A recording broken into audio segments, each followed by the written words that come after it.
There's always a delay. Once the rocket launches, there's a delay of the actual sound.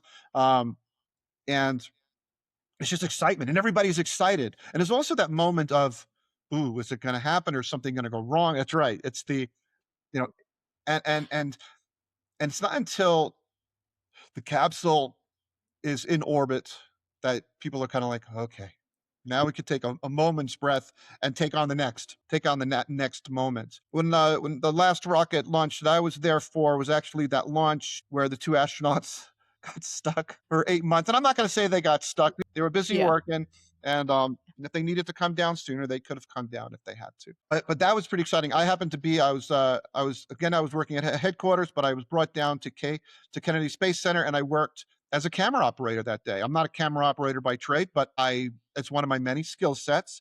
As a producer, I always feel you got to know how to use your tools again to communicate to other camera people. And so I was on top of the vehicle assembly building for that launch. Which, and in fact, they asked me. They said, "Eric, where do you want to be?" And I'm like, "I don't know." They said, "Well, the best view is on top of the vehicle assembly building." And so that's where I was stationed. And in terms of the work itself, it wasn't that exciting. I'm sure if you watch a live launch and when you watch the Artemis 2 launch coming up, you'll have that moment when the astronauts get transported down this long road all the way down to the to the launch pad. Well, I was a camera operator where I would capture them from one side of the building, then we'd move the camera, and then I'd get this really long shot of them driving away. So the Yeah. that was not very exciting, but the launch is very exciting.